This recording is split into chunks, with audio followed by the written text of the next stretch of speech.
بسم اللہ الرحمن الرحیم۔ آج کل ہم جس دور سے گزر رہے ہیں وہ فتنوں کا دور ہے۔ اس دور فتن میں حق سچ کی پرکھ مشکل ہو چکی ہے، کیونکہ ہر طرف جھوٹ کی نمود اور ریاکاری کی نمائش بھرپور جاری ہے۔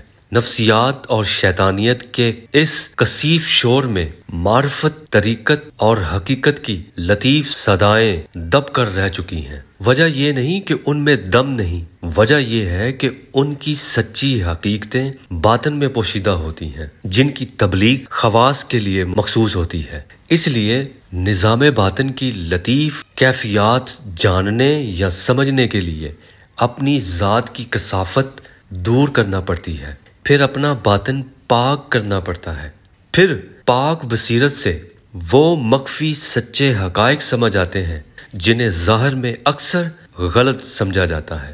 مثلا ہمارے ہاں شریعت پسند مسلمان اکثر یہ سوال اٹھاتے ہیں کہ یہ جو درویش فقیر لوگ ہیں یہ مسجد میں با جماعت نماز کیوں نہیں پڑھتے؟ آج اس کا حقیقی جواب لے لیں۔ ابھی وضاحت جاری ہے، اسے توجہ سے سمجھیں، اور اگر آپ بڑے دل والے ہیں تو اس آگہی ٹی وی کو سبسکرائب کر لیں، اس سے آپ کو فائدہ ضرور ہوگا انشاءاللہ۔ میں نے اپنی سابقہ اس ویڈیو میں بتایا ہے کہ عام مسلمان جس کا سینہ شرع نہ ہوا ہو، مطلب اس آیت کے مطابق جس کا سینہ نور سے منور نہ ہوا ہو، جس کا نفس پاک نہ ہو، اسے اپنی نماز کی قبولیت کے لیے کسی کامل بیدار قلب یعنی نوری سینے والے امام کے پیچھے نماز پڑھنے کی ضرورت پیش آتی ہے۔ لیکن ایک کامل درویش فقیر کی نماز ہمیشہ باجماعت ہوتی ہے، چاہے وہ اکیلا ہی کیوں نہ پڑھے۔ کیسے؟ یہ غور سے سمجھ لیں۔ انسان کے قلب میں 5 لطیف مخلوقیں ہیں، جن میں سے ایک سماوی لطیفہ روح اور 4 اس کی یہ معاون روحیں ایک سر میں ہے اور ایک لطیفہ نفس۔ ان تمام لطائف کے ساتھ مزید 9 روحانی مخفی وجود ہیں جنہیں روحانیت میں جثے کہا جاتا ہے۔ اس آیت میں اللہ پاک نے ظاہری جسم اور جسم میں موجود ان باطنی لطائف کا ذکر کر کے فرمایا ہے کہ ان کے ذریعے آپ حق بینی کر سکتے ہیں۔ اب جس بندے پر اللہ مہربانی فرما دے تو اس کے سینے کا شرح کر دیتا ہے، یعنی ان قلبی لطائف کو سینے میں پھیلا کر ان 7 لطائف اور 9 ان کے جسوں کو اپنے نور سے منور کر دیتا ہے۔ اس بات کا ثبوت یہ آیت ہے۔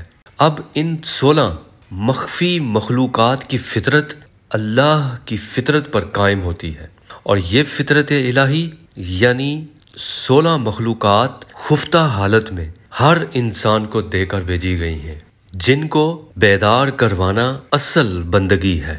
اچھا، یہاں ایک علمی نقطہ ذہن میں رکھتے چلیں کہ جب بھی قرآن میں یہ لفظ نفس آئے جس کا معنی ہوتا ہے جان، تو اللہ یا تو انسانی وجود سے یا انسان میں موجود ان باطنی مخلوقات سے مخاطب ہوتا ہے۔ دلیل کے طور پر یہ آیت لے لیں جس میں اللہ پاک نے فرمایا کہ میں تو تمہارے ان نفوس یعنی باطنی جانوں میں ہی موجود ہوں، تمہیں ہی بصیرت حاصل نہیں۔ اور جو بندہ اللہ کے فضل اور اپنی تزکیہ نفس کی کوشش کے باعث باطنی بصیرت حاصل کر لیتا ہے تو وہ اپنی ان بیدار اور منور جانوں کی مدد سے رب کو پا کر اس ذات کبریا سے واصل ہو جاتا ہے، کیونکہ انسان میں موجود ان مخفی لطائف کا کام صرف اپنے پروردگار سے ہی واسطہ رکھنا ہے، ان کا اس عالم ناسوت سے کوئی واسطہ نہیں ہوتا۔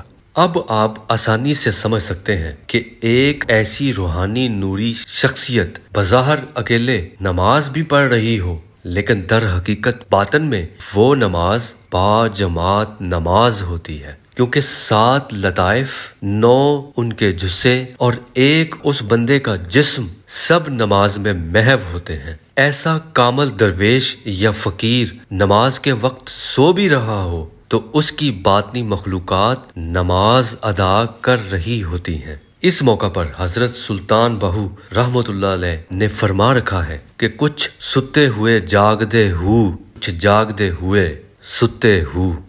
اچھا، یہاں بھی ایک نقطہ ذہن نشین کر لیں کہ کچھ اللہ والے ڈیوٹی والے بھی ہوتے ہیں کہ وہ اللہ کے اہل بندوں میں اذن الہی سے اپنا نوری فیض تقسیم کرتے ہیں۔ ایسے اللہ والے اپنی پہچان چھپائے مسجدوں میں لوگوں کے ساتھ نمازیں بھی پڑھتے ہیں، کیونکہ عام لوگ اس ہستی کا رب سے تعلق نہیں جانتے سوائے اس کے کہ وہ ان کے ساتھ نماز پڑھتے اٹھتے بیٹھتے ہیں۔ اب جن کے اندر سوئے ہوئے ہیں اور نفس کی غلاظت سے بڑے ہوئے ہیں، وہ کیا جانے کہ کون کس مقام پر فائز ہے۔ یاد رکھیں، اس کائنات کے سب سے سچے حقائق وہی ہے جنہیں کانوں سے نہ تو سنا جا رہا ہے، نہ آنکھوں سے دیکھا جا سکتا ہے، نہ ہاتھوں سے چھوا جاتا ہے۔ اب آخری بات، اس دور فتن میں سچے اللہ والوں نے، کامل درویشوں فقیروں نے ایک حکمت کے تحت اذن الہی سے خود کو چھپا لیا ہے۔ وہ اپنا بھید ظاہر نہیں کر رہے۔